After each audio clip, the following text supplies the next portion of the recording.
What is poppin', everybody? My name is Justin Woodward, co-founder of The Mix, Black Voice in Gaming, and XP.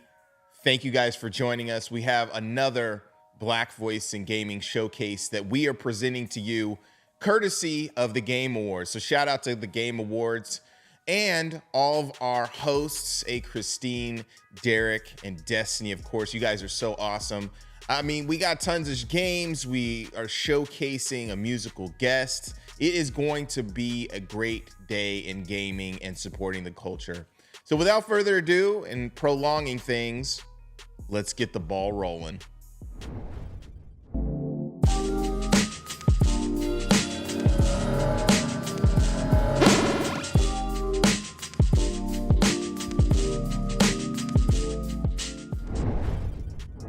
Thanks for the intro, Jay. What's up, fam? It's good to be back. We missed you. So we're popping back in before the year ends. We're working with the Game Awards to wrap up this year, and we're taking a look at some of the things we've accomplished as a community from past to present. So we're checking in with some of the dope guests and adding some surprises to the In the Ear with a bang. Let's be real though. BVIG is about celebrating Black achievements in the game industry year-round. Black Voices in Gaming has evolved from a showcase to a nonprofit organization dedicated to accelerating the careers of professionals in the game industry.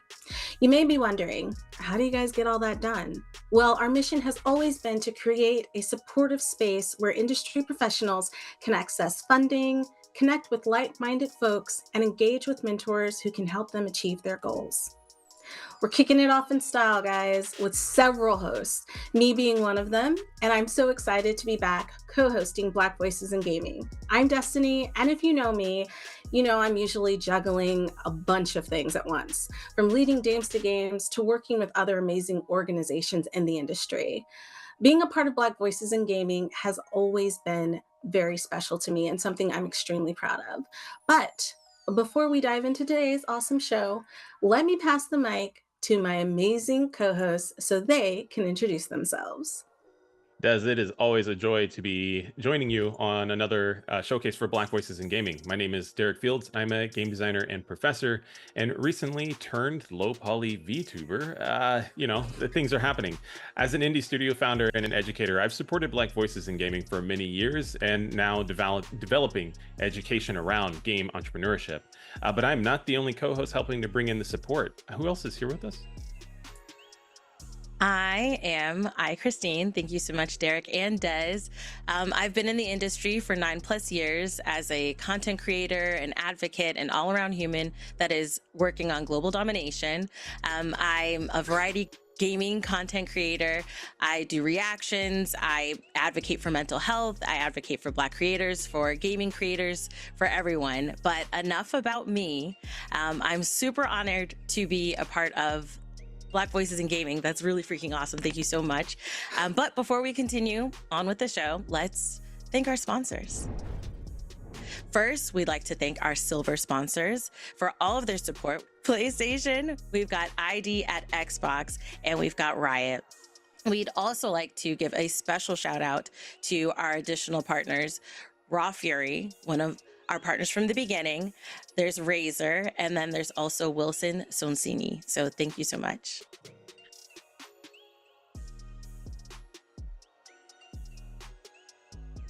That's right. And while we're at it, let's not forget our broadcasting partners. Those include Twitch Gaming, IGN, GameSpot, and Steam.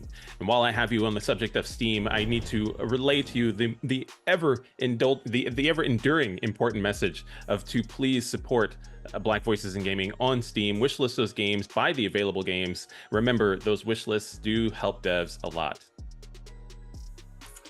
Ooh, that was a lot. Okay, so I'm gonna roll back in with just another quick announcement before we jump into the showcase. If you want to donate to Black Voices in Gaming's PayPal, here's your chance. Also, if you want to check out some of the dope merch we have, hoodies, t-shirts, hats, keychains, stickers, make sure to check it out on our website. And remember to follow BVIG on all of our social platforms. That's Twitter, that's Black Voices in Gaming on YouTube and Instagram, and we're on Blue Sky now, so go check us out there. Now let's get into it. We're gonna take you back We're going to get in the time machine. We're going to take you back, and we're going to check in with some of our past guests to see what they've been up to since being on BVIG. Hey, what's good? My name is Graham Reed, also known as Graham of Legend, and I'm a Jamaican born and raised indie game developer based in New York. I'm currently a solo dev, which means that I predominantly work by myself. From the business side of things to art direction, programming, all of that is all just me. I have a few collaborators though, especially Fat Bard, who does all the music and sound for my game. As for my games, I made a few mobile games in the past, and most recently I released a game called Super Space Club, which is a dope, vibes-filled space shooter, which came to Steam and Xbox. My latest game is a tiny little game called Orlands, which is a cozy island builder where you build bespoke little lands for quirky little characters. You know, it's just supposed to be something that's unlike Super Space Club, which was very hectic and action-based. It was still zen, but you know, very much score-driven. Orlands is just something where you're supposed to just chill. You're supposed to just relax and embrace your inner creativity. Now, as an island boy, I never really knew much about the game industry, at least not behind the scenes, because I grew up playing games since as far as I can remember. I grew up playing Super Nintendo and came straight up. And I always used to read EGMs. I used to be on G4 every day, watching X-Play, all that stuff. But as far as making a game goes, I never really knew how that worked. I thought you had to be, you know, in a big company over at Nintendo or Sony or something. But it turns out you'd have to do any of that. But I, as a child, just didn't know that. I didn't have a face like mine, a voice like mine, a Jamaican, a black person, someone who is an immigrant to this country. I never had anyone to look up to like that. And that's why I think it's important that I'm here now, I have friends here now who are doing this and showing up for the future generations. So that way we can just make a future where we're all represented, where our voices are all heard, our stories are told, our culture is shared. And speaking of Black voices in gaming, I'm really happy they exist because without this group, there's so many people I wouldn't have known, so many dope developers, so many just cool faces all around. They are fighting for people like me to have a voice, to have a say, a space at the table, a seat at the table. And it's just very valuable, and I'm really happy for that. As a culture, I feel like we're always adding our own special sauce to things. And we need more of that, right? We need more just culture, more dope things from all around the world. And with spaces like this, I think that helps to elevate all of our voices. We need games that are for us, by us. That way we can share our games, share our culture, share our narratives to people that we are represented, we can feel seen, and also they can learn from us, you know? With all of that said, I'd love if you could go and wish this Orlands on Steam. It'd mean the world to me. And yeah, just follow me along my journey. Let's make it happen. Peace. Hey, I'm CryoGX. I'm a solo developer working on my upcoming 2D platformer, Avid Neon. I'm an artist, musician, programmer turned game dev. I've been making stuff for fun as long as I can remember. And I became a solo developer because I both wanted to make good on my childhood dreams, and because I don't trust the industry, any industry actually, to not chew me up, spit me out, or otherwise attach strings to my passions, success, and overall well-being. To me, a voice is simply your intention as a creator. Everyone has one. To be heard is to let that intention come through, as intact as possible, ideally without feeling that cold hand of corporate interest running down your back the entire time. In my opinion, this is where Black Voices in Gaming excels. It's helping small marginalized creators like myself make the things that we intend to make without stifling us for their own interest.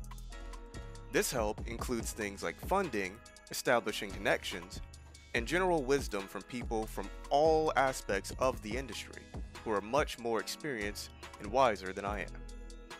And that's where the main impact of all of this is for me.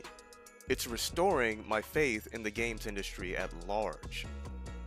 It feels great to know that all of these similarly creative people are trying their hardest to make the games industry more accessible to those qualified and more consistent to actually stay in.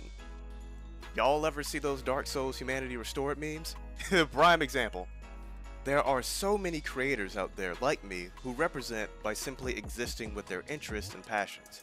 And initiatives like Black Voices in Gaming set an example for the industry as a whole to follow by simply helping people as people first and not as monetary investment. Because for me, it's my passion, my hard work, my goals, my voice. And ideally, every marginalized creator out there should be able to confidently feel the same.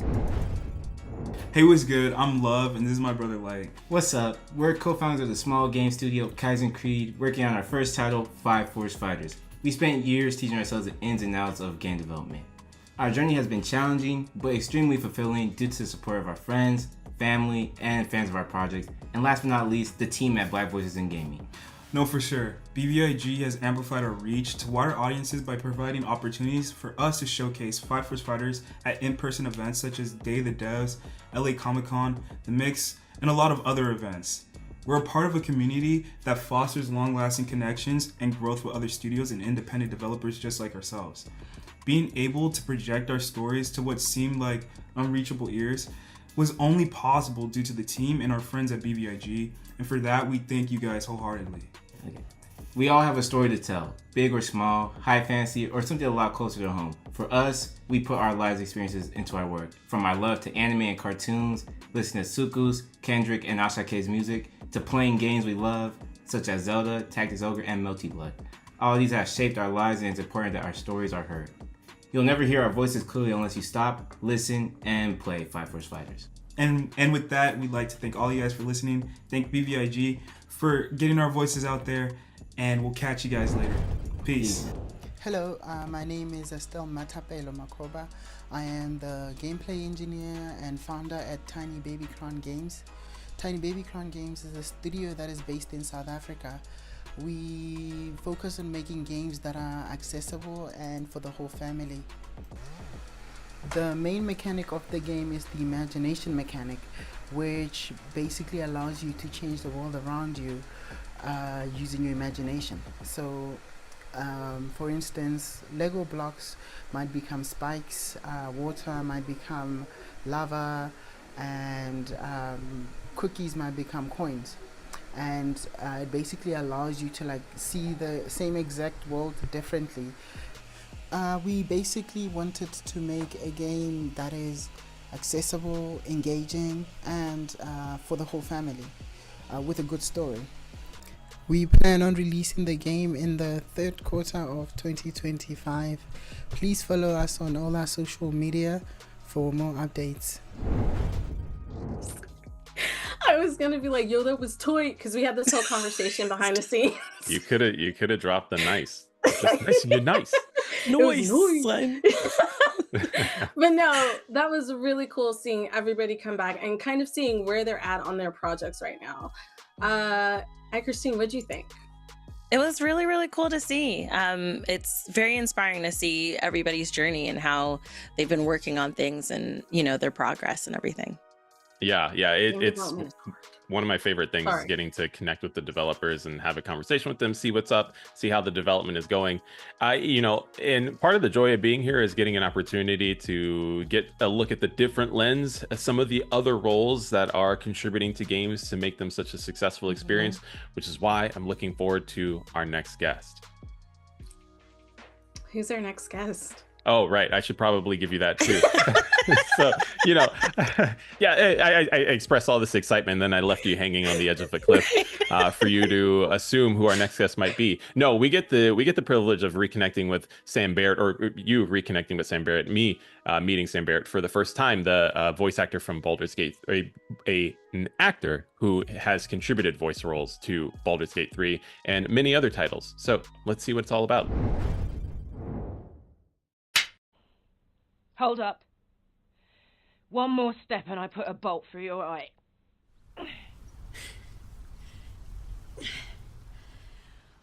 Well, I'll be God's damned. The Blade of Frontiers. Thought I'd shaken you for good. But still, you can give me something that'll let me touch again, right? Safely. Yes, but... That's all I need to know. Do it. Please. There's the train! Can you get us any closer? I'll try. Hey, you've earned this. Don't you forget that. Besides, didn't you want the chance to show those losers in accounting how it gets done? You're right. It just doesn't feel real to me yet.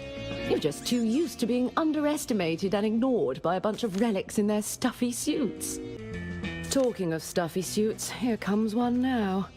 Ladies, how are we this fine morning? Morning, Phil. I'm Samantha Béart. I'm a performer, and I played Thomasina in The Excavation of Hobbs Barrow. A pixelated, point-and-click, cozy, Victorian folk horror of a game. How does one even attempt to describe the indescribable? What actually inspired me to apply with this project that most people haven't heard of is the fact that I was longlisted as a performer in a leading role for that. I'm still taken aback that people noticed it because, you know, our marketing budget versus a AAA budget, and the members saw it and voted for it, and I'm eternally chuffed. My name is Thomasina Bateman. I'm here to visit a local landmark, Hobbs Barrow. Surely you don't believe these tales of goblins and curses to be true. Is there a single barrow in England that doesn't have some ghastly tale attached to it?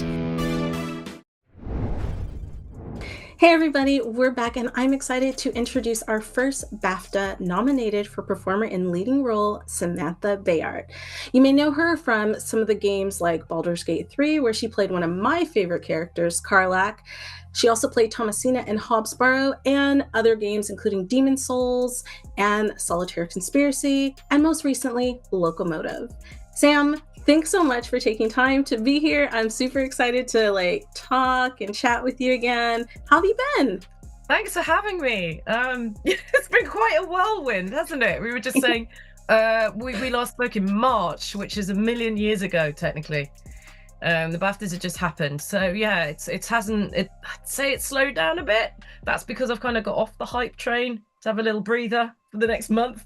And then I've got to get back on the hype train and I'll be back in the States doing more cons and everything. It's just very exciting. Yeah, it's been wild. That's one way you're putting it. It's been quite a time. That's good though, right? Like, we want it to be wild and we want it to be good. We gotta treasure them, yeah. Yeah, But, absolutely. No, it's the actor thing. It's the hurry up and wait. You know, you literally wait years for this sort of thing, and then it's like 10 years in 1 year. It's just all in one. Go. So yes, I'm very appreciative of it. Everyone's been so, wonderful. It just can be quite overwhelming sometimes. But, Right. You're famous, baby. You're famous. This is true, and I'm really grateful that we were able to catch you for yet another beat. Between all of the busyness, it's a busy season all around. And without that, I'm glad we're able to take the opportunity to talk to you and talk a little bit more deeply about some of the acting aspects when it comes to gaming and when it comes to how you perform as a voice actor. I'm going to get right into the hard questions, the hardest of them all, and that's, what's your favorite color?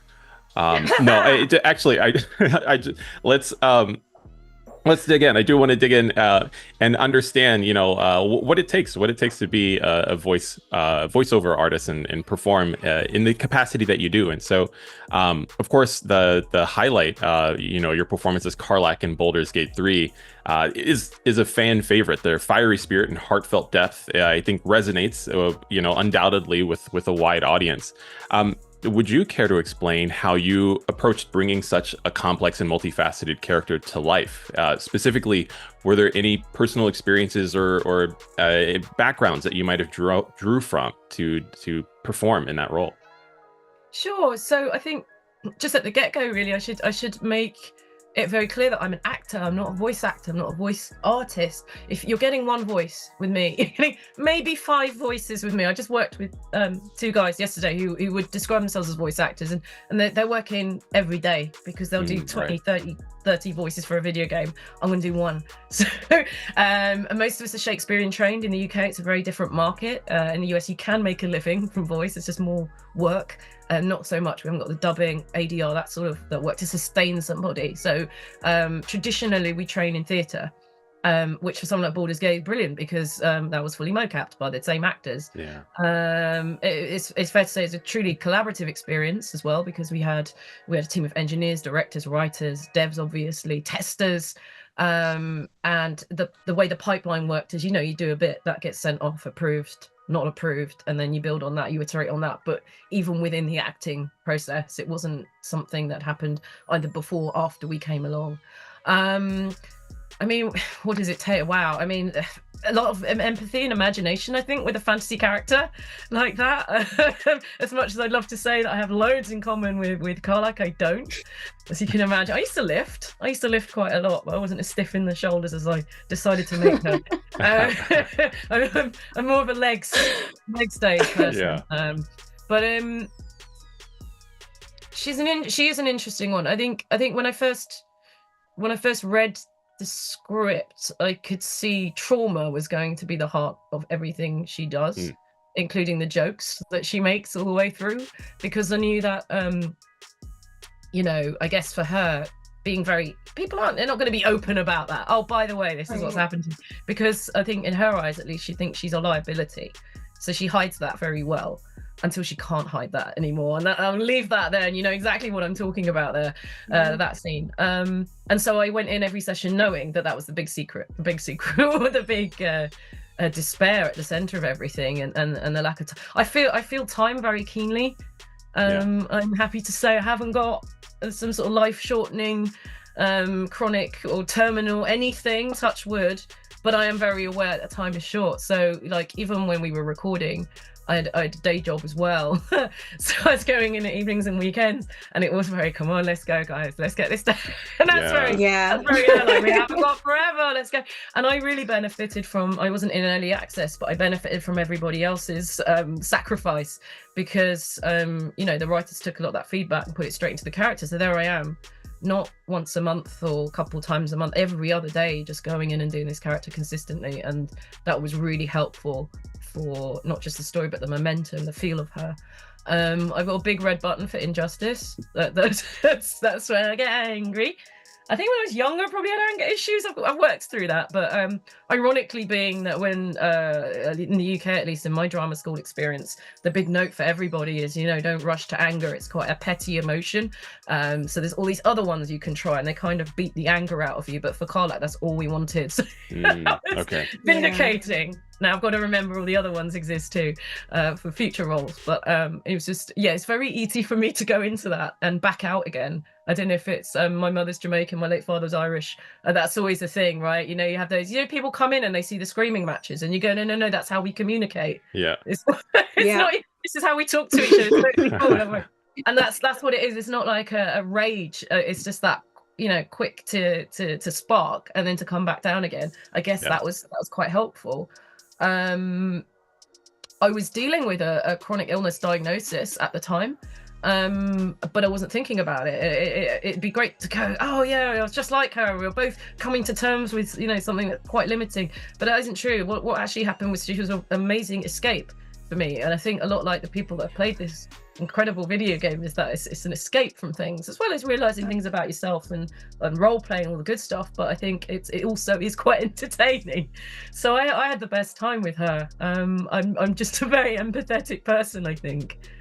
I'm about to do something. I started recording something yesterday. It's very much set in the real world and pretty grim, actually. And again, it's an experience that I've not had, even within the real world. That's all I'll say. But I just thought, I'm glad I'm not Method, because this would have it's gonna sent me over the edge quite easy. It's a very dark kind of role coming up. Right.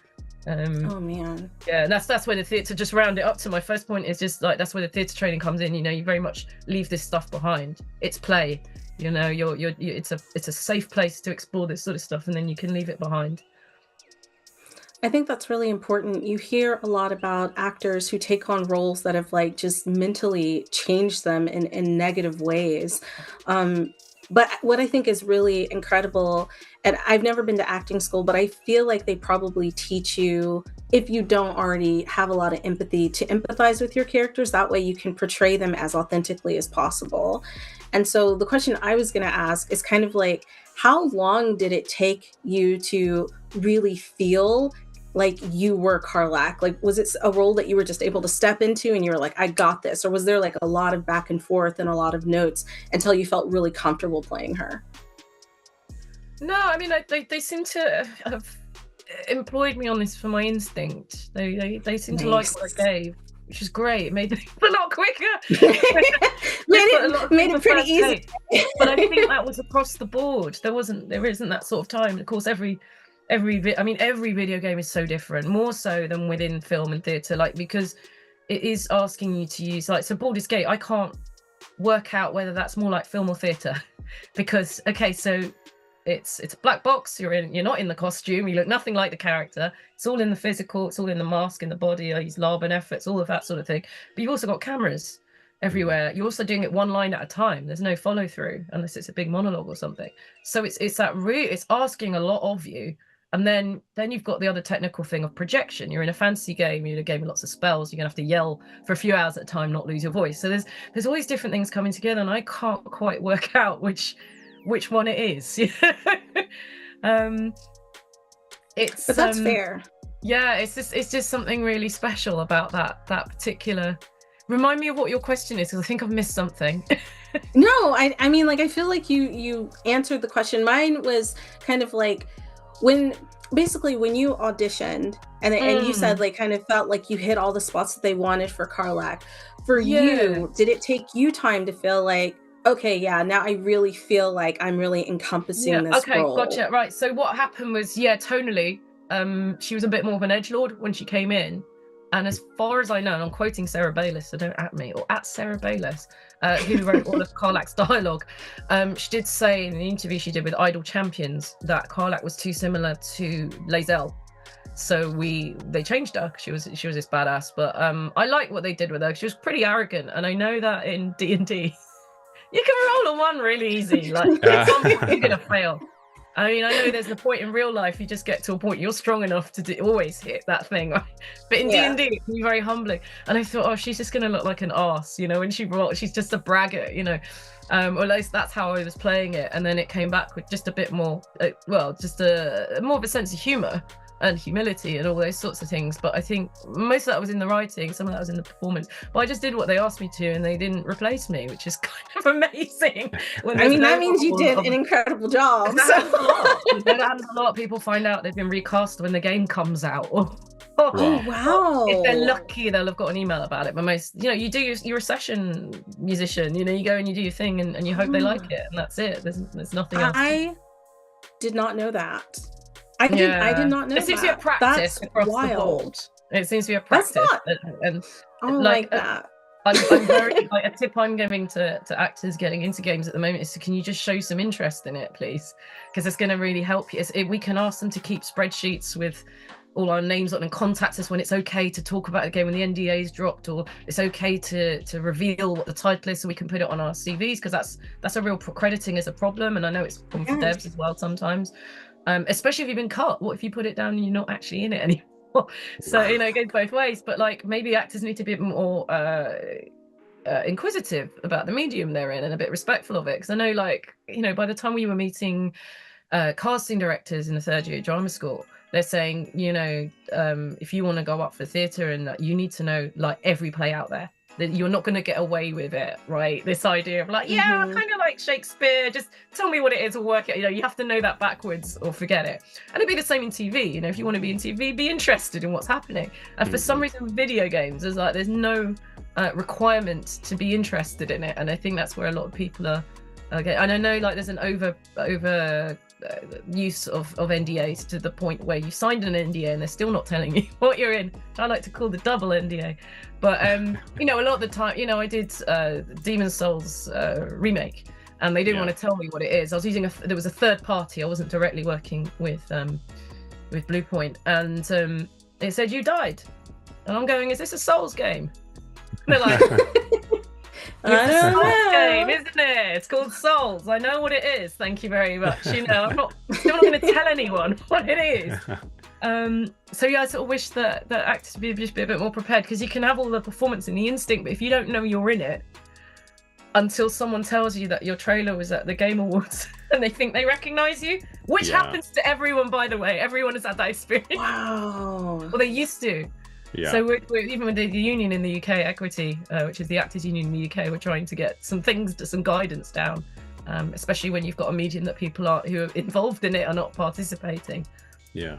Yeah. That You know, is wild. I'm sorry, I didn't mean to cut you off. I'm still You're like good. just blown away that like sometimes you guys don't know until someone else is like, "Hey, I heard your Most of the voice in time. this trailer." Most of the time for most Yeah. actors. The only other person I know who's able to deduce is Ben Starr. He's a massive nerd. Between the pair of us, we'll work it out. We will work it out. It's a surprise now when you get a role and you go into record. I'm talking like one session, you know, like, because again, I'm not playing 5-10 different voices. I'm doing one part, so I'll do one session a lot of the time, and the surprise when they tell you what it is sometimes. Oh man, that's great, lovely. Yeah, I've played those. I know, I'm a fan. Yeah, Right. thank Right. You know, I wonder how that might maybe shift one's perspective during the performance. This actually gets at the heart of the next question that I was really curious about, because, you know, having worked on games like Baldur's Gate and Hobbs Barrow and Solitaire Conspiracy, and now recently Locomotive, there is this unique collaboration between actors and voice actors who are shaping an interactive experience. How do you think I guess you've in some ways described like one facet of how that dynamic is. How do you look to the future of collaboration in this medium? You know, I heard some threads that could be tugged on maybe how this could feel a little bit more collaborative, maybe how this could how we could do a little bit more work in some of the areas where this information is obfuscated from the performer. So yeah, I'm very curious to know. I think maybe some of the I don't want to say problem, but the difference, let's say, between games and all other entertainment media is, I guess, games is coming in from tech. Everyone is so siloed, and you know, you come in, you're plugged in, when you finish, you're unplugged, and off you go. And I find games is the most collaborative of all. There's no other medium that the audience is part of the process of creation, right? I mean, we're all going through, we'll have testers at some point in the process, even when it's an indie game. And like looking at what's coming up, I've got 8 games coming up. I just looked, including some demos, right? There's demos and stuff. What did I write? You know, and they're just so different from each other. What I'm hearing now, Derek, is that some people do table reads, like we do in film theatre and TV. Very quickly, if you're looking for chemistry, you can see whether that works or not. That's, you know, half an hour of material. You'll see very quickly. You don't have to put something through the entire dev pipeline to see and test it and spend millions to find out actually you don't like that casting, or you could have more of that character or whatever.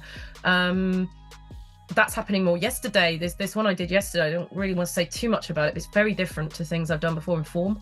That was well, first of all, I had my performance played back to me, which was really weird. So you had the whole thing. We recorded in situ.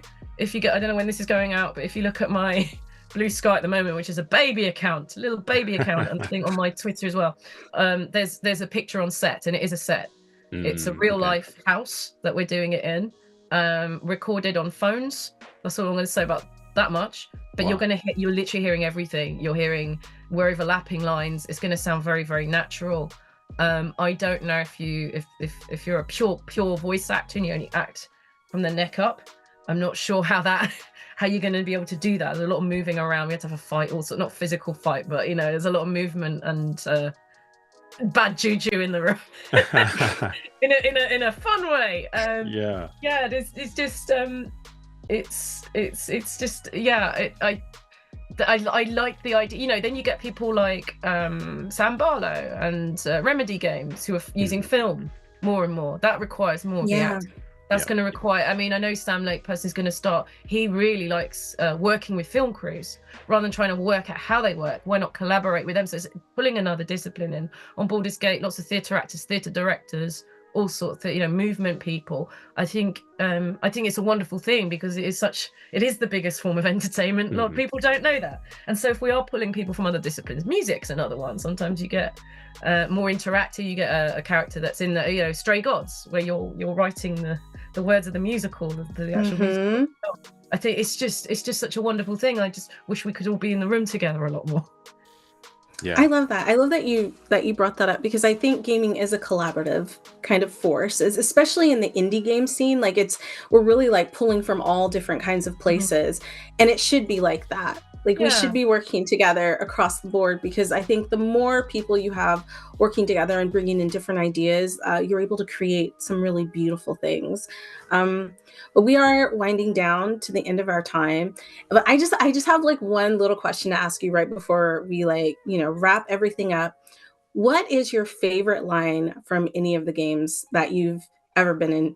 I know I'm putting you on the spot, but I just want to know. I want to know because I have a It's not one favorite of my line. favorite lines from a game that I've been in, Yeah. because it's so hard to choose what favorite line, but it's all overall, but just because it's a unique line in that it's platonic.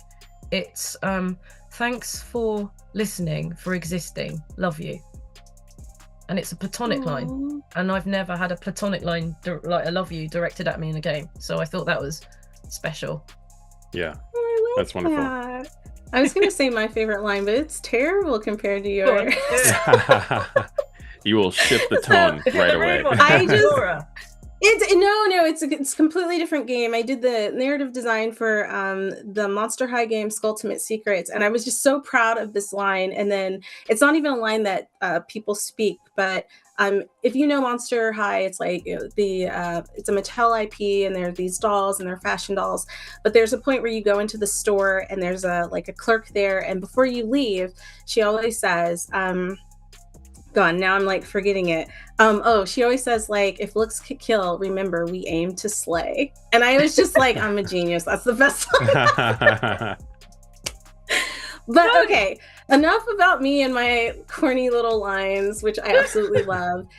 Sam, if more people wanted to find out about you, the games that you might have coming out in the future, will have coming out in the future, where can they find you? Yes, unfortunately, thanks to Elon Musk, there is now 2 voids that I have to scream into. Yeah. It's Samantha Béart at Twitter and Blue Sky. I'm trying to keep that to a minimum. Do not make me join Instagram. Please, no more. I do a show called It Takes a Village. Currently, it's archived on YouTube. We try and do it live. We do it live on Twitch. Just taking a break at the moment. And you get to ask questions of my guest live. It's about shining a spotlight on folks who make our video games. So that's something that's also really cool. We'll be coming back in the new year, I promise. I've promised a lot of people. Guys, go check it out. It's incredible. I have listened to some of the podcasts, and I don't really listen to podcasts like that, but it's really, really cool. But Sam, thanks again for taking time to come on and talk with us about Karlach and all the wonderful things you're doing. And we are about to go into our next segment of Spotlights. So, of course, you guys have seen, we are taking a look at some of the past guests who have come on, and we're trying to catch up, see what they've been doing since they've been on the showcase. So please stay tuned, because we have 5 more guests up next. If you're enjoying what you're seeing so far, and I know you are, then consider supporting our industry professionals through PayPal. Donations to Black Voices in Gaming go toward our mission to helping game studio entrepreneurs succeed. All right, so we've had an excellent segment of Spotlights that came before, and we're going to go right into another segment of Spotlights for you now. Let's roll it.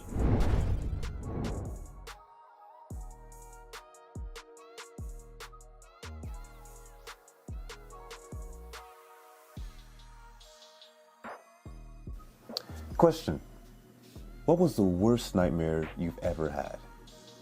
Now imagine that you're stuck in that nightmare.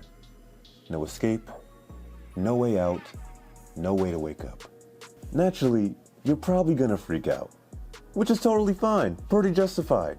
It's okay to not be okay.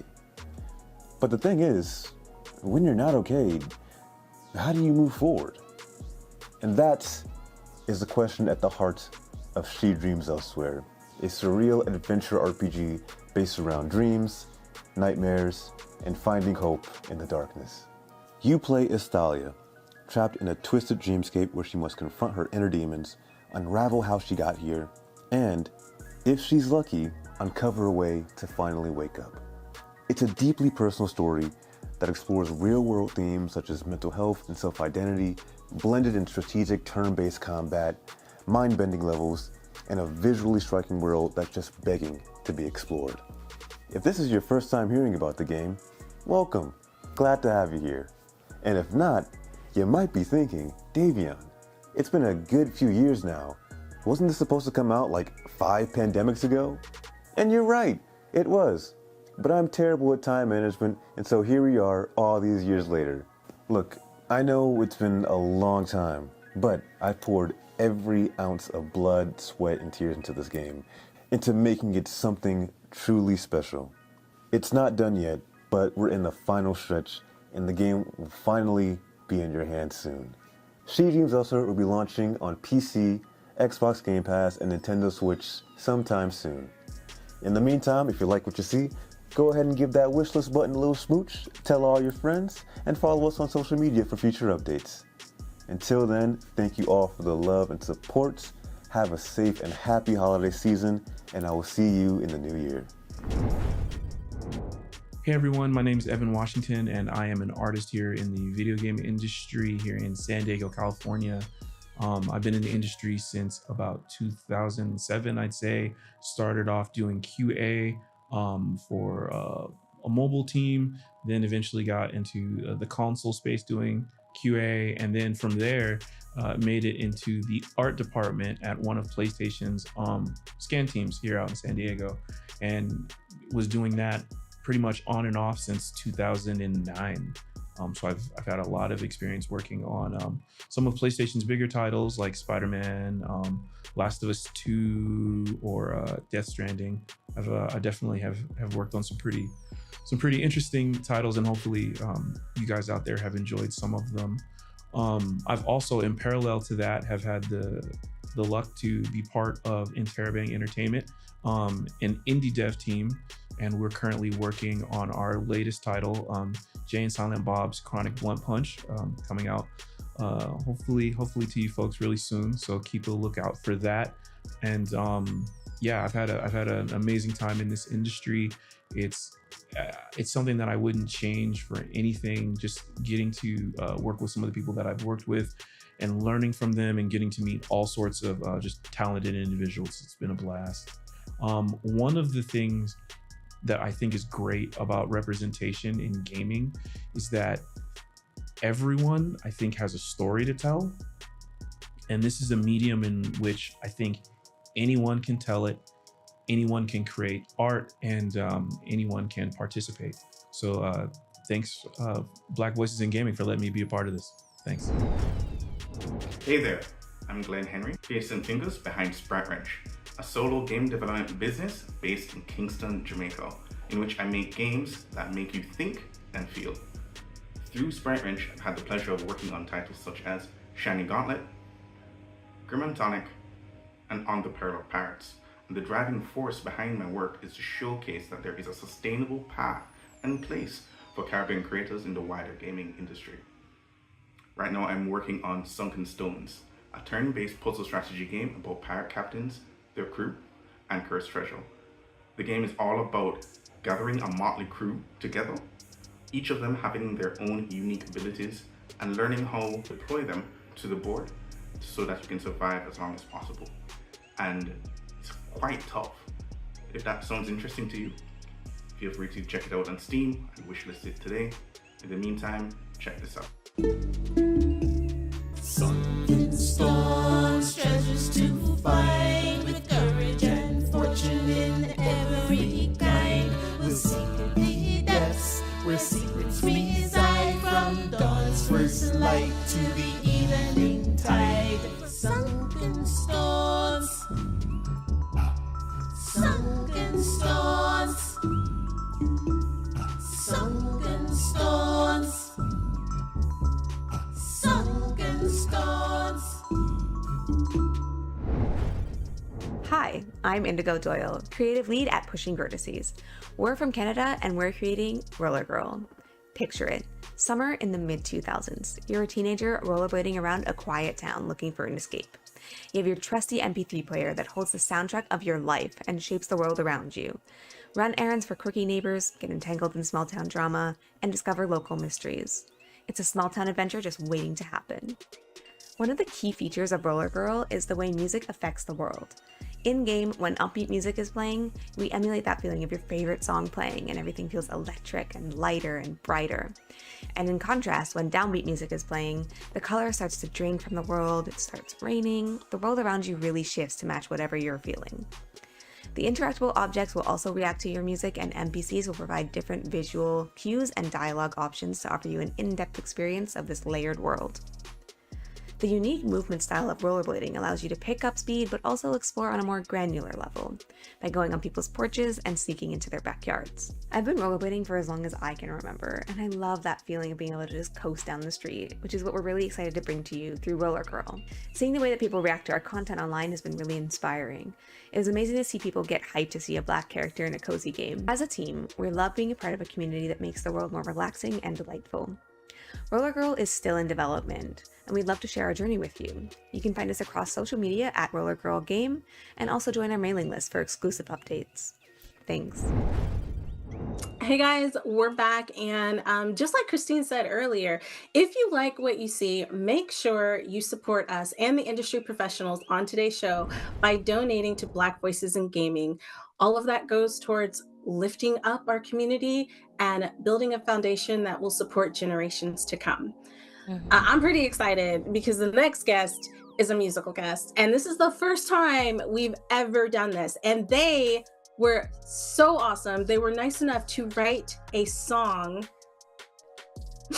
for our little showcase, and I'm just really happy.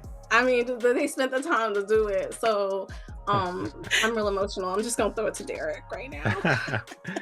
Yeah, you know, I love that we get to put the spotlight on other, I mentioned this before, but put the spotlight on other vectors, other specializations in intersections in the games industry, and games are not without music, and getting to put our spin on that makes it all the more exciting. So I'm really looking forward to our musical guests as well. Christine, you know, how do you feel about, you know, games and music and having our upcoming musical guests?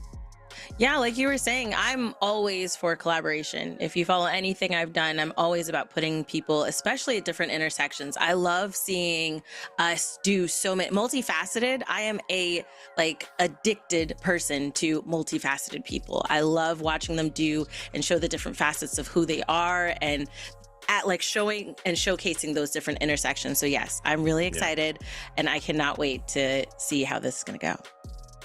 All right, guys. Well, you heard it here. So sit back, relax, and get ready for our interview with Baghdad. And then after that, check out his music video. Yep, nobody's ever seen it before. You're going to see it here first. It's about to be like a world premiere. You might call it a world premiere. World premiere. Don't get us started again. Okay. Yeah, stop. All right. Right. Rolled ourselves out of here. Right.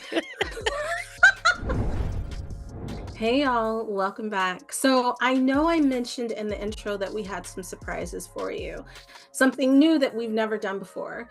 Well, we actually worked with an artist who made an incredible song featuring all types of gaming genres and themes, and he was nice enough to come on and let us interview him about his process. So without further ado, I would love to introduce you guys to the multi-talented Baghdad. Hey, what is up? Thanks for coming on. Thanks for making time, because I know schedules were crazy, but how are you? I'm great. Thanks for that amazing intro. I've never been introed like that before, so I might have to hire you on the move everywhere I go. Yeah, and I'll be your hype man. Yeah, I'm gonna need one of those. I would definitely need one of those. But no, I'm doing great. I appreciate the opportunity, being able to talk through it and actually connect more with y'all through this interview also. So I'm glad to be here.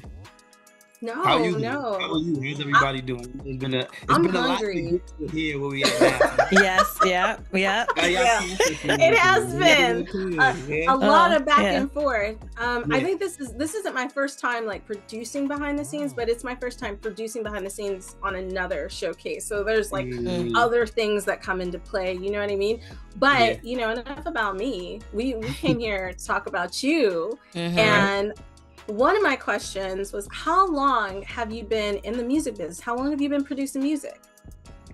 So professionally, I've been producing music, or in the industry, if you will, for about 10 years. It really started off with focusing just on live performances, because it was an era before it sounds like a cliche now because everybody says it, but before social media, even before like iTunes and the digital streaming platforms, where, you know, you had CDs, you had mixtapes, you had to go to these events or to these open mics to actually put yourself out there or meet artists and stuff like that. So yeah, the first at least 5-6 years, it was really about, like, I built the band, we were touring around the city, and then now is the point where it's like, okay, we've been in the digital age, but literally just taking the live from that era and integrating into what's essentially what's missing these days. Is like, you know, the IRL to the online experience, like translating to both, just like what we're doing here right now. So Right. yeah, for professional speaking, about 10 years, but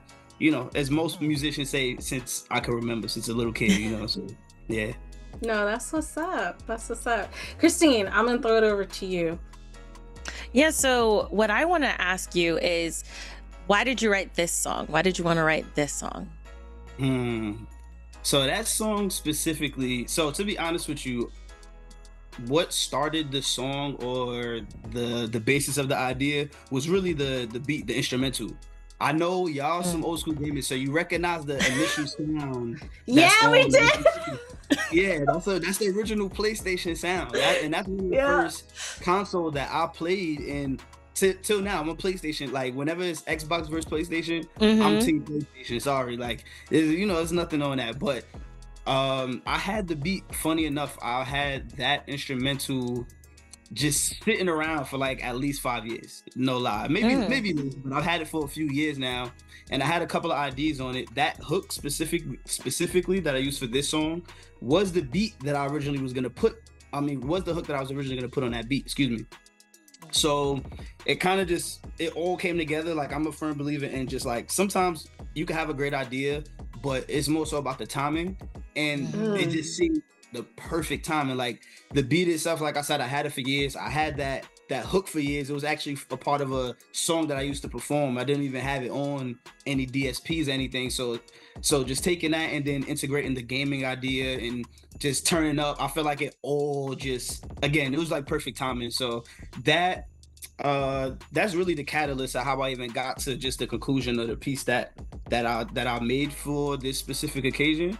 But really, essentially, I get creative ideas from anywhere. It could come from a line, from a word, from a situation, from a mood, from a color, from a smell. It's just really taking real life experience and just channeling that through how it made me feel, you know? So yeah. I love that. Yeah, now, me I know too. when we talked a little bit in the past, sorry, Christine, I didn't cut you off like that. My bad. It's okay. It's okay. So when we used to, I got permission. From She was Baghdad waiting. She was ready. I was She waiting got for that. permission. What I wanted to talk about is kind of like how you bond with your son when it comes to gaming. You guys are gonna get to listen to the song later, and it is incredible. And his son plays a huge part in it. The first time I heard it, I was like, yo, can you turn him up? Because like I heard him, but I want everybody to experience him. Talk a little bit about that, because I think we as a community don't really talk about like how our children are a big part of play, and a lot of us get into gaming because of our kids, or a lot of us we're into gaming and we bring our kids into it. So can you give us a little bit of like insight on your relationship with your son through gaming? Yeah, for sure. It's funny because like I start to, even just reflecting on that question and just that stance, I started to realize that video games have become, at least for me, a generational connection. Because like I used to, when I was a kid, I used to play with my dad. We used to, again, on the PlayStation 1. The first video game I played, I remember it was my dad and my uncles. They all in a room around the TV. It's a lot of hoopla. I'm thinking they playing cards or dominoes or something, and they playing a video game. It's a fighting game. It's Tekken. I'm like, oh, let me play. Let me get some action. Let me see what that's about. I get on there and like call it beginner's luck, but I won at least 3 rounds in a row. I picked Law. And ever since then, Law was my guy. I'm like, anytime I need like to really, really fight in Tekken, I'm picking Law. But yeah, so it started, you know, that being a generational thing. But like with my son, my approach with it, because I have a son and a daughter, and they're both very different. I let them kind of lean into the things that they like, and if they really enjoy it, then I'm gonna push them in that direction, you know? So when it comes to video games, of course, as a kid, especially a 9-year-old kid, 10-year-old kid, it's like video games are amazing, especially now where you have Spider-Man, which is definitely one of our favorite games, where it's like, you're literally living Spider-Man. Like, we didn't the Spider-Mans, y'all know about the old Spider-Mans on PlayStation 2. Yeah. Horrible. So, like, different. It's very different. Very, very different. Like crazy. So like, you know, for like even the mechanics of the games is just so ahead. So how me and him bond, we play 2K. We talk trash. He's into basketball, so we translate what we doing in the game. And I'm like, you see how he ran this play? This is how you play team basketball, so on and so forth. He's also loves doing art. Like since at least 3 years old, just letting him draw pictures and all that kind of stuff. So like another thing I'm leaning into with telling him is like, yo, you can develop your own video games, because he's also very creative. There's so many ways where it's like, I feel like the main thing isn't really pushing your child to do XYZ. Of course, we have to do certain things with just discipline and understanding like a certain order to life and how you can accomplish stuff. But really, where they have interest is where I really like to feed them, because from there it's like just learning you can do what you love to do throughout the rest of your life. It could provide for your living if you really just stick to it and really work on it now. Because we see kids that's 10 years old starting lemonade businesses and getting bought out by Walmart, you know. So you know, this how we connect. We connect on like definitely a fun level, but I always try to make it a teachable moment with him. So you know, that's just a few of the ways for sure. No, that's what's up. I mean, like that's why we have Black Voices in Gaming, right? Because we're building a foundation to like inspire those who come after us in future generations. Sure. So that's what's up. Yeah, all right. Sure. I had another question. Okay. Because because you did such an incredible job on this song. Like, have you ever thought about writing music for games? You know, that's a great question. I love how you segue that, because we're gonna get sponsors from here on out. We're gonna be doing this. Oh yes. Always had like my thing is just really going with the ebbs and flows of just being creative, you know. So like I've always, you know, I used to be in theater. I went to high school for theater. I was a theater kid, a church kid singing in church. You know, me and my best friends, we used to create our own superheroes and all that kind of stuff. Like, so it always made sense. But I think when it became, and I probably didn't even know what the feeling was, but like being younger and playing like NBA Streets, right? Or NFL Streets or those kind of games, or even not for nothing like Parappa the Rapper, right? Where these are the first games. Yeah. Tapping into like what they call urban sounds, or just like, which is really hip hop. You know, hearing hip hop in some of the like major video games, it was different. It was like, oh, this made me like the game even more. So, you know, nowadays we have like 2K, which is like one of our favorites in my house. We play NBA 2K. They have all types of music. Like, that's the thing now, getting syncs and placements in video games and movies and television. So, I mean, in the aspect of how we did it, where it's like, hey, I have a concept and I really want to create a song for this song or this moment, that's definitely something that I want to continue to play with in terms of just creative writing and creative music styles. Because one of my things too, as an artist, I felt like for a while I had to figure out how to be all the different voices and thoughts that I naturally have as a human, but still being able to make it palatable for the brand. So being able to stretch out creatively and making music for more than just what my brand is about, that's always welcome. So definitely down for more like creating music for video games. You know, me and my team, we've got things synced in for like television shows, movies. So like definitely want to keep along that same vein of just putting music everywhere it belongs. You know, it's a frequency. So, you know, I'm all about it for sure. I love that. That's fire. I love that. All right, Christine, I'm gonna throw it back to you because I asked the last two questions. I'm gonna be fair. I was waiting. I was hoping. I'm like, hopefully Des doesn't get all the questions. I love what you were talking about in regards to passing it on. And I feel like a lot of people can relate to that, like making it generational gaming and following your pursuits and creating your own way. And I absolutely love that. That's beautiful, beautiful. Thinking of lovely things, when it comes to relaxing, because it sounds like you're trying to do a lot of great, amazing things for your family, for yourself, for your career. But when you want to relax, when you want to chill, when you want to just have Baghdad time, what is the game that you like to relax to? I know 2Ks, you're like, hey, we talk trash, we cultivate basketball movements, but you want to relax. What you playing then? When I want to relax and play video, I've never even thought about that before. Like, what game do I relax to?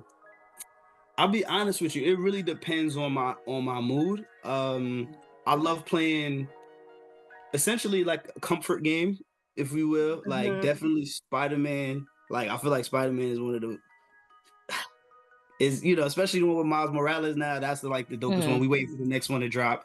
Felt like it was a little too short, but you know how it goes. They need to do more DLCs. I could keep going about that. But because remember for the last one, they had about 3 different DLCs. Yeah. Yes. Yeah. So they probably doing something big for the next Spider-Man game. But I don't know, I kind of, it really depends on the mood, really. Like, I could go for the Spider-Man. I could go for the 2K. I haven't played GTA in a while, and GTA is really, I feel like, one of the best franchise ever. Revolutionized the way we play all the games now. Like, it wouldn't be Spider-Man how it is now if it wasn't a GTA kind of deal. But yeah, it depends on the mood. I don't have like my one game. I just, anything that feels like a easy game to play. Fortnite has been a challenge for me lately, but I'm getting there. You're getting better. You're gonna get there. I believe in you. I'm terrible at FPS, but I feel like Fortnite is the easiest one for me. No shade, no shade at all. I just feel like I feel like that's the easiest one because like I can't play like Call of Duty. Like, I can't play and like I'm so bad at it because I'm just like, I'm gonna pick up the biggest gun that sprays the most bullets. and that's what I do.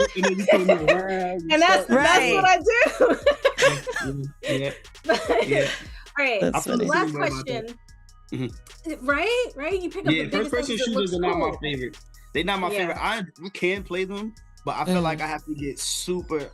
Yeah, you gotta be in the zone. You gotta focus. I'm not sure. I think it just takes practice. I think you can get it. I think you can get it. It's what I started my channel on, and I'm hoping to get back into it. I've definitely strayed away, but I want to get back into Black Ops for sure. All right, Christine, when you get into it, then I'll start practicing it. Then okay, I got you. I'm not good. I'm not good, but I get into it. I'm not good, but I mean, we can be bad together and then get better, right. We'll grow as a team. Yes, we're right here. I like that. So before we wrap things up, really quick question: do you have anything coming up that you would like to tell our audience about? Yeah, so I mean, literally at the moment, well, a few months ago, production company and I, Harlem Renaissance Productions, we actually shot my visual EP, my visual album. We did 7 different music videos in a span of 2 days. And it was, it was run and gun, like different setup for everything. Like, we had locations, we had literally a full production setup. So the beautiful part about that was that the project is essentially done. We shot everything, but the production crew was so much into the vision and into the entire project that they did it up front for little to nothing. So right now, what we're actually doing is raising the funds so I can pay the team. We can finish getting the entire album edited, and start out with our rollout and our marketing plan with that. And the project is entitled At the Function. It's on my social media. I think the tag is right here under me, is where it's gonna be somewhere. But right now we're just raising the funds so we can just pay the crew for the hard work that they've done, and we can really just put this project out. And it's really just about, the project itself is really to put out the brand of what I call Element, which is so much about taking different elements and different sounds and, again, the different experiences and different perspectives and putting them in one room and one project at this point to be able to enjoy that experience. So it's not just somebody rapping or singing. It's literally a lot of synchronicity and teamwork on this project. So that's the big thing we're working on right now. Of course, dropping other music and doing a lot of other production and stuff, but that's my baby right there. So that's what's up. Wow. Right. 7 in 2 days. 7 music videos in 2 days. Yeah. We weren't even expecting to do full length videos, but again, once the synergy started to take place, it's like, all right, we got to do that shot again. You know, it's like we were doing shots where we went to my childhood house, and I have a couple pictures like posted on my Instagram where I'm hanging out of the window for the shot. During, you know, like so we're doing like he said, I'm doing my own stunts. Right. Literally, was on the third floor hanging out the window for the shot. Like we really pushed it to the limit with a lot of things there. So, you know, that's passion right there. That's passion. Mm-hmm. That's passion. No, it is. You're on your no days off. So yeah, you know, right. You need some days off. Get that rest. I mean, yeah. Wait, I'm gonna go eat soon. Yeah. You better. But guys, if you want to help support him, please check out his Instagram. All the information is there. You can even listen to clips of the music, which is so dope. I just want to give a huge shout out to Gladys Brown Jewel Music. She is the one who connected us. Yes. Oh my God, I love her. Hopefully we can get her to make some dope music and things like that as we continue to shine light on all these incredible, talented individuals in the Black gaming community. Baghdad, if people want to find you, where can they find you? The best place to find me right now is outside. Go on. You can find me. You can find Catch me outside. Catch me outside. How about that? You can definitely catch me on like right there. Catch me right on my Instagram. DM, add, follow. I'm definitely very personable. This is not an act. I am exactly this way off camera. So definitely reach out if you want to just get more information. I have like the link in my bio and all those kind of things. I also produce events, experiential events. My partner and I, we do a lot of styling and wardrobing. We do a lot of these things, but music is definitely the passion. So looking forward to connecting with everybody. And thank you again, Black Voices in Gaming, Tracy, Christine, Des, Derek, the whole crew, Justin, everybody. You know, I love what's going on. So let's keep building. Thank you. Thank you. Now, I know you guys have heard us talk about the video, but you haven't seen the video yet. So, right. I mean, we gonna drop it. So I hope you're ready for this. World premiere. It's about to come on. World premiere. World premiere. World premiere. Stay tuned. Next up is Baghdad with his amazing video. What's the name of the song, Baghdad? I'm gonna let you drop it. Hey, it's called Squadron. Black Voices in Gaming. It's a collab featuring Marley. He calls himself Mazillion now, actually. So featuring Mazillion. All right. Check it out, guys. You will not want to miss this.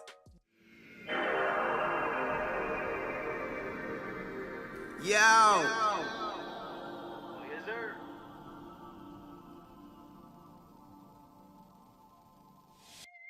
I go all in for my squadron.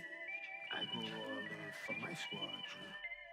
I go all in for my squadron. Back in the day, they used to say that crime pays. Now I'm in the game, EA Sports finna sign me. Computers be cheating, so I look at the game sideways. And that's Ninja Turtles, Mortal Kombat, GTA. I studied the game like I did it for my GPA. AA, what's the ETA? Gotta run a few plays for the day. My son great, Marley Marl, he gon' talk that talk. Sees pops putting on, so we know we gon' walk that walk. We shining the pressure, put weight on the lever. They say you live once, we'll advance to the level where bosses attend to. I was born in the city like Gotham. New Yearly big city, big problems. Keep cool when you storm on the squadron. Call of Duty when I'm dropping the bombs in. R1, L2, R2, left, down, right, up. Don't ask me about no cheat codes, my face stay showed up. My discipline is my power, they are not like us. We on Fortnite, pick up sticks, get light up. I go all in for my squadron. I go all in for my squadron. I go all in for my squadron. I go all in for my squadron. All in for my squadron. All in for my squadron. All in for my squadron. All in for my squadron.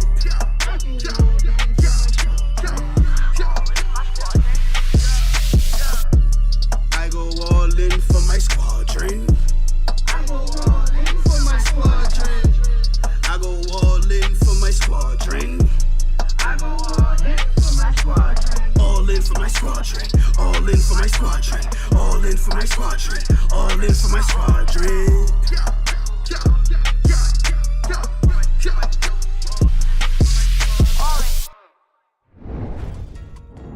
Yeah, that was so good. I'm so glad that you guys got to check out the music video. He did an incredible job, and having his son come in and do some of the rapping and like just seeing them together playing games was such a vibe. What'd you guys think? I loved it. I loved it. Yeah, same brain. No, I like getting to see those intersections are really special. And as a parent, you know, that's very sentimental for me. So I'm glad we got an opportunity to connect with Baghdad and their music. Yeah, same.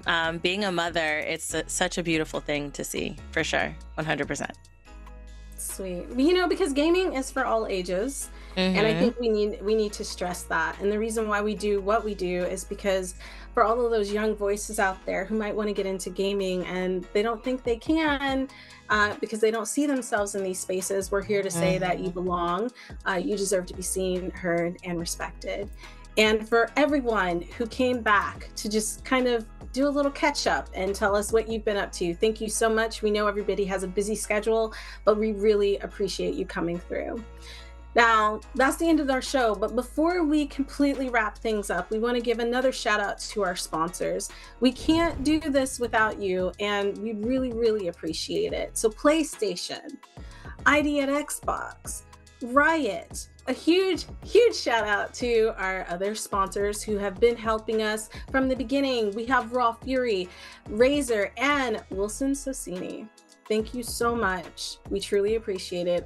We could turn this into a drinking game for how many times I said thank you and appreciate, but last but not least, I want to thank the Mix team. They have continued to break barriers and build a foundation for the indie developers, and it's been an amazing journey to watch. So yeah, shout out to the Mix team and shout out to all the Black Voices in Gaming advisors and everyone over at Black Voices in Gaming who continue to root us on. We love you. That's right. I want to give thanks to our broadcasting partners, of which include Twitch Gaming, IGN, Steam, GameSpot, and I want to slide in a special thanks for Aurora Broadcast, for whom without this video production that you're seeing, all the fancy lower thirds and transitions would not be occurring. They're the glue to this production that we're seeing being streamed to you live right now. So thank you. Yo, Tracy.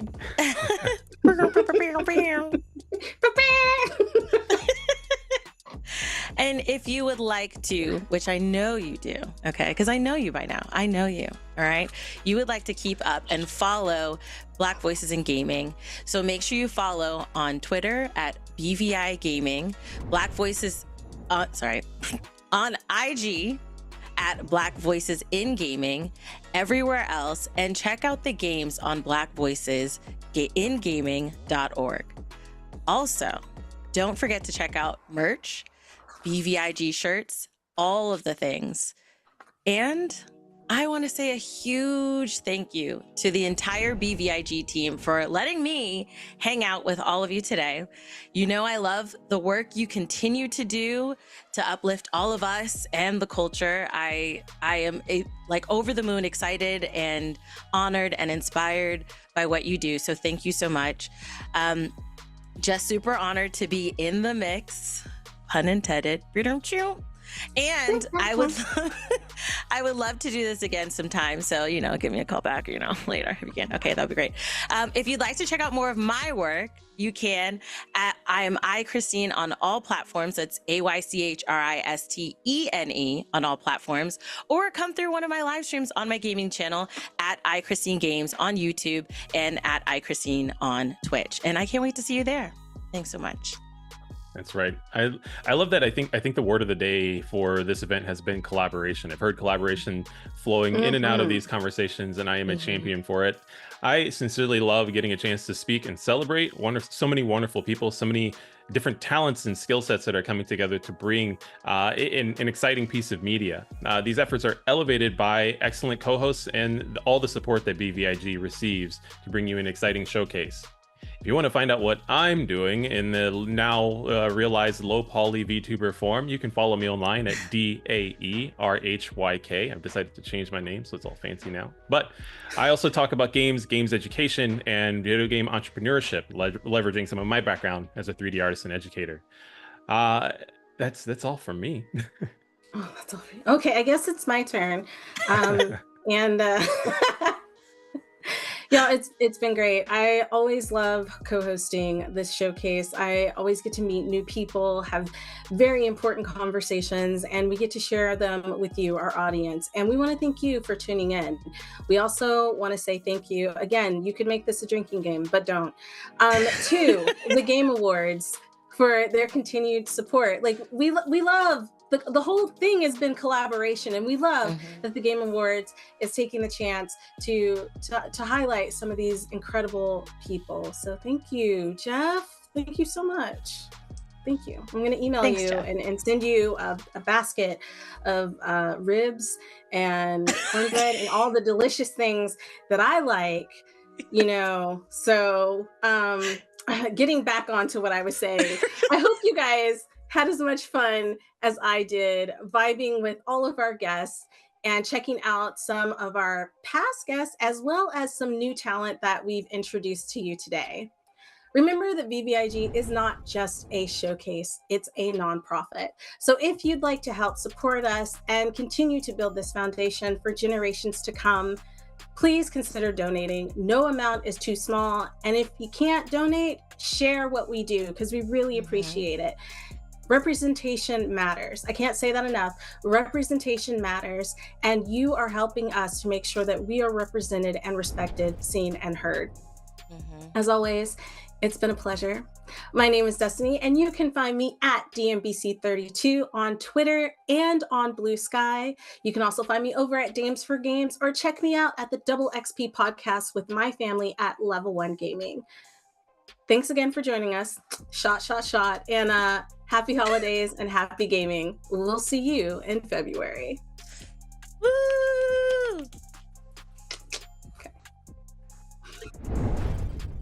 And that wraps up our Black Voice in Gaming Game Awards Edition showcase. Thank you guys for tuning in, supporting the culture, supporting the devs. Thanks to the devs for showing up. All of our partners, broadcasting partners, and folks who are supporting us in general. You guys already got shouted out. Thank you, Destiny, A. Christine, and of course, Derek, for hosting the showcase. You guys are super awesome. We're doing this for the culture, the love of everybody in the business, to make the business and the world a better place. Again, my name is Justin Woodward, co-founder of The Mix, Media Indie Exchange, Black Voices in Gaming, XP, all that stuff. We will see you really soon. Peace.